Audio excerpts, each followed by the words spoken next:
Iran के साथ मुआहदे पर आज दस्तखत होंगे। अमेरिकी सदर डोनाल्ड ट्रंप की तस्दीक। कहा, मुआहदे पर दस्तखत होते ही आबनाए हुर्मज खुल जाएगी। ओबामा दौर का मुआहदा ईरान के लिए जौहरी हथियार तक पहुंचने का आसान रास्ता था। मेरा ईरान के साथ मुआहदा जौहरी हथियार के रास्ते में दीवार है। ईरान अब जौहरी हथियार नहीं चाहता। ईरान न जौहरी हथियार खरीदेगा न तैयार करेगा।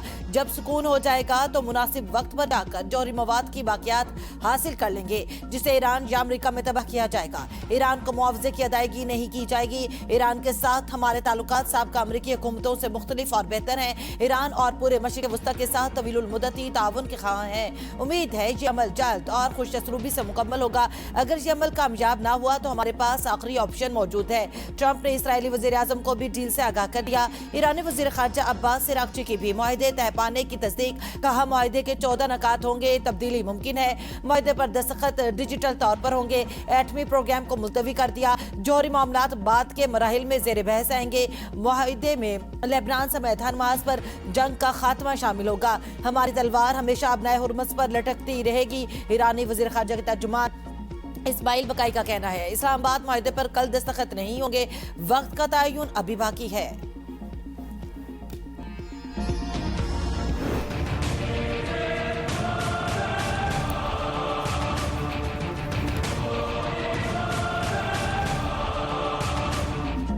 मार्का यमन पाकिस्तान की कोशिशें रंग ले आई। अमेरिका ईरान मुआहदे की तकरीब आज। वज़ीर आज़म शहबाज शरीफ का एक्स पर पैगाम। कहा, अफ्रीकैन पहले से कहीं ज्यादा मुआहदे के करीब हैं। दोनों ममालिक के रहनुमा जिस्मानी तौर पर एक जगह जमा होने के बजाय इंटरनेट या डिजिटल जराए के जरिए मुआहदे पर बाकायदा दस्तखत करेंगे। पाकिस्तान इस पूरे अमल का इंतजाम संभाल रहा है। आइंदा हफ्ते तकनीकी सतह के मुज़ाकरात का भी इम्कान है। मुआहदे के मुख्तलिफ पहलुओं और अमल दरामद के तरीक़ेकार पर तफसीली गौर किया जाएगा। मुआहदे में मुआवनत करने पर ईरान अमेरिका समेत तमाम दोस्त ममालिक के ताउन का शुक्रिया अदा करते हैं। मुज़ाकरात की कामयाबी खिते में अमन और ताउन के नए दौर का आगाज साबित हो सकती है। वज़ीर आज़म शहबाज शरीफ से कतरी हमनसब का टेलीफोनिक राबिता। क़याम अमन के लिए पाकिस्तान की कोशिशों की भरपूर हिमायत। वज़ीर आज़म का कतर से इज़हार तशक्कुर। कतरी वज़ीर आज़म का वज़ीर आज़म शहबाज शरीफ और फील्ड मार्शल आसिम मुनीर को खिराज तहसीन। पाकिस्तान की खुसूसी सिफारती और अमन कोशिशों को सराहा। सऊदी वज़ीर ख़ारजा की जानिब से सालसी के लिए पाकिस्तान की मुस्तकिल कोशिशों की तारीफ।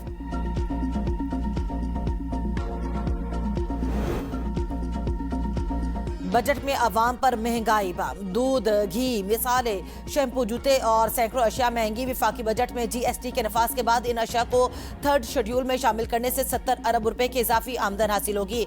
जनरल सेल्स टैक्स के नफाज से डेयरी मसनूआत, मिठाइयाँ, जैम, जेली, केचप, मसाला जात, खुर्दनी तेल, घी, crockery, hair oil, perfume, body spray, bakery item और प्लास्टिक की घरेलू अशिया समेत सैनिटरी मसनूआत भी महंगी हो जाएंगी। सूटकेस, कैमरे, किचनवेयर, सफरी बैग, ई सिगरेट, ज़राई अदविया, जरासीम कुछ मसनूआत महंगी हो जाएंगी। पुरतायुश इलेक्ट्रिक गाड़ियों पर टैक्स की शरह में इजाफे से 25 अरब रुपए हासिल होंगे, जबकि सनती और तिजारती दरामद कुनंदगान के दरमियान मुनाफे के फ़र्क को ख़त्म करने से कौमी खजाने में 30 अरब रुपए के इजाफी टैक्स वसूल होंगे।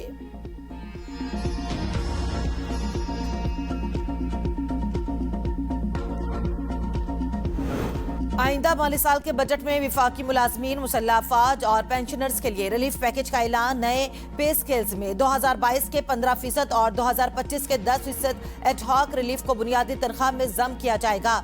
तमाम विफाकी सरकारी मुलाजमीन को बुनियादी तनख्वाह पर 7% एडहॉक रिलीफ अलाउंस दिया जाएगा। स्केल 1 और 22 तक के मुलाजमीन को डेस्परेटरी रेटिकेशन अलाउंस 2026 बुनियादी तनख्वाह का 15% मिलेगा। कन्वेंस अलाउंस में मौजूद रकम से 50% इजाफा किया जाएगा, जबकि सिविल आर्म फोर्सेस के लिए कांस्टेंट अटेंडेंट अलाउंस 7,000 रुपए से बढ़ाकर 30,000 रुपए कर दिया गया। काबीना डिवीजन के अफसरान और अमले के स्पेशल पे 6,000 रुपए से बढ़ाकर 20,000 रुपए माहाना कर दी गई। National highway and motorway police के स्केल अप 22 तक मुलाजमीन का स्पेशल अलाउंस 10 से बढ़ाकर 50% कर दिया गया। तमाम पेंशनर्स के बेस लाइन पेंशन में 7% इजाफा किया जाएगा और ये तमाम रिलीफ इकदाम 1 जुलाई 2026 से नाफिजुल अमल होंगे। वज़ीर-ए-आज़म की एक बार फिर अपोजिशन को मुज़ाकरात की दावत। कौमी असेंबली के इजलास में शहबाज शरीफ ने कहा, अपोजिशन अरकान हमारे भाई हैं, इनसे कोई लड़ाई रही। कई बार कहा, आए मिसाक मेशत और मिसाक जमहूरियत की तरफ बढ़े। आज भी कहता हूँ, देर नहीं हुई, मैं बैठने के लिए तैयार हूँ, मैं कदम बढ़ाने को तैयार हूँ। आप भी आगे आएँ। सियासत, विजन और ख्यालात अपने अपने, लेकिन पाकिस्तान है तो हम हैं और ये मुअज़्ज़ज़ ऐवान है। सुबह के लिए मौशी वसाइल उनका हक है। NFC अवार्ड में बलूचिस्तान का हिस्सा 100% बढ़ाया, ये कोई एहसान नहीं। रिकॉर्डिक मुआहिदा बलूचिस्तान के जमा के साथ मुशावरत से हुआ। चारों सूबों को बराबर तरक्की देना मेरी जिम्मेदारी है। बराबरी और इंसाफ के बगैर तो घर नहीं चलता। सब जानते हैं दहशतगर्दी के पीछे किसका हाथ है।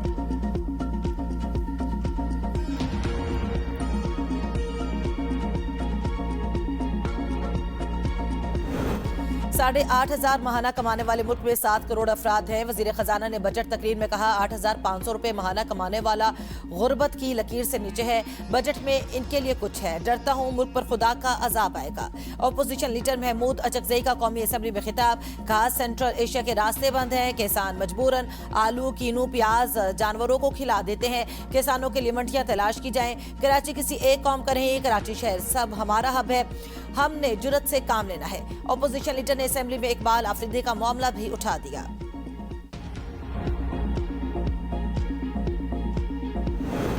बजट में बरामदात टैक्स निजाम को बेहतर बनाने पर खुसूसी तवज्जो दी। 50 करोड़ से ज्यादा आमदन पर सुपर टैक्स को 8% तक कम कर दिया। अवाम और मुख्तलिफ शोबों को रिलीफ देने के लिए 70 अरब रुपए की इजाफी सब्सिडी दी। वफाकी वजीर खजाना मोहम्मद औरंगजेब की पोस्ट बजट प्रेस कॉन्फ्रेंस। कहा, ज़राई शोबे के लिए कर्जों की फराहमी का हजम 20 अरब रुपए से तजावुज कर गया। किसानों के लिए जरखेजी स्कीम मुतारिफ कराई। नौजवानों के लिए वजीर आजम यूथ लोन मुख्तस किया। महदूद वसाइल के बावजूद हुकूमत ने अवाम दोस्त बजट पेश किया। हम मुआशी तरक्की के सफर पर चल पड़े हैं। वज़ीर इत्तलात अतात अरद ने कहा, वज़ीर आज़म ने बजट में वादे वफा कर दिए। FBR में अरबों रुपए की लीकेज थी। सिर्फ शुगर इंडस्ट्री में 60 अरब रुपए की लीकेज थी। तनख्वाहदार शख्स शुगर इंडस्ट्री का बोझ क्यों उठाए। वज़ीर ममलिकत खजाना बिलाल अजहर कियानी कहते हैं, तिनका तिनका करके अवाम के रिलीफ के लिए गुंजाइश पैदा की। ये बजट तनख्वाहदार, सनतकार और एक्सपोर्टर का बजट है।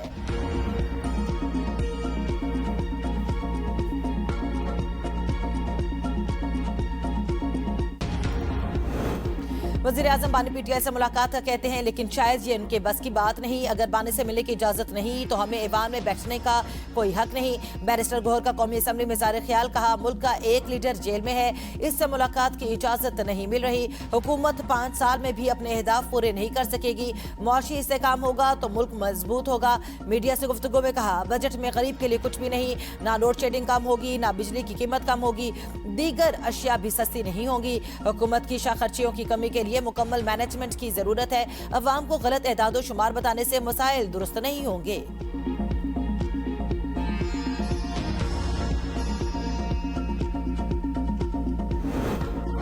खैबर पख्तूनख्वा हुकूमत का 3 माह के लिए अबूरी बजट लाने का फैसला। मकसद विफाक पर बानी PTI की रिहाई के लिए दबाव बढ़ाना है। वजीर आला सुहेल आफरीदी का कानूनी मुशावरत के लिए कमेटी तश्कील देने का फैसला। पार्लिमानी पार्टी इजलास में वजीर आला सुहेल आफरीदी को विफाक से मुतालिक सख्त मौक़िफ़ अपनाने का मशवरा। नाराज अरकान असेंबली से भी राबते खत्म करने की हिदायत। नाराज अरकान से राबतों के बजाय बजट पर KP असेंबली में अपोजिशन जमातों का एतमाद मिलने का फैसला। पार्लिमानी पार्टी इजलास में वजीर आला सुहेल आफरीदी ने कहा, बजट सरप्लस नहीं होगा। तमाम रुकावटों के बावजूद सूबे को तरक्की की शाहराह पर गामजन करेंगे। विफाकी हुकूमत वाज़ेह करे, बानी चेयरमैन को किस कानूनी जवाज के तहत तन्हाई में रखा गया है और मुलाकातों पर पाबंदी क्यों आयद है।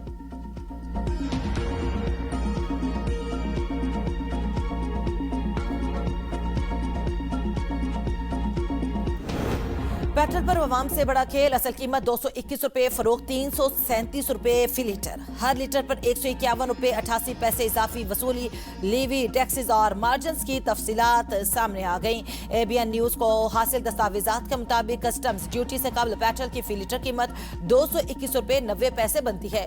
कस्टम ड्यूटी के बाद पेट्रोल की एक्स रिफाइनरी कीमत 245 रुपए 16 पैसे फी लीटर हो जाती है। शहरियों के लिए पेट्रोल के सरकारी मुकर्ररा कीमत 373 रुपए 78 पैसे फी लीटर है। 1 लीटर पेट्रोल पर 106 रुपए 74 पैसे पेट्रोलियम लीवी आयद है। ऑयल मार्केटिंग कंपनियों का मार्जिन 7 रुपए 87 पैसे फी लीटर मुकर्रर है। पेट्रोल पर डीजल मार्जिन 8 रुपए 64 पैसे फी लीटर आयद है। पंजाब हुकूमत का गोबर टैक्स के बाद टॉयलेट टैक्स का आगाज। महकमा वासा अब फी बैतुल खला 2500 रुपए टैक्स चार्ज करेगी। रहीम यार खान के अस्पतालों के टॉयलेट टैक्स जमा करने के नोटिस जारी। लाला इकबाल अस्पताल रहीम यार खान के 15 टॉयलेट्स को माहाना 3,500 रुपए टैक्स भेजा गया। निजी सर्जिकल क्लिनिक्स के खिलाफ टैक्स न देने पर FIR दर्ज। डिप्टी डायरेक्टर वासा के मुताबिक सीवरेज टैक्स को काबीना से मंजूरी हासिल होगी। गंदगी फैलाने वाले इदारों को यह टैक्स भेजा जा रहा है।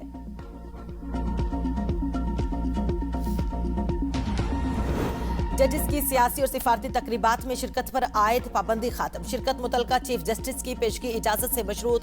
सुप्रीम जुडिशल काउंसिल ने जजेस की ज़ाब्ता इखलाक में तरमीम की मंजूरी दे दी। जजेस पर दबाव, शिकायत या अदलिया में मुदाखलत से मुतालिक तरमीम की भी मंजूरी। शिकायत की सूरत में हाई कोर्ट के जजेस मुतलका चीफ जस्टिस को तहरीरी तौर पर आगाह करेंगे। सुप्रीम कोर्ट आईनी अदालत के चीफ जस्टिस और दोनों अदालतों के दो सीनियर तरीन जजेस को भी आगाह किया जाएगा। जजेस कमेटी शिकायत पर 14 रोज में कार्रवाई मुकम्मल करेगी। मुद्दत में कार्रवाई न हुई तो सुप्रीम कोर्ट और आईनी अदालत खुद मामला देखेंगे। विफाकी आईनी अदालत और सुप्रीम कोर्ट जजेस अपने चीफ जस्टिस और 4 सीनियर जजेस को तहरीरी तौर पर आगाह करेंगे।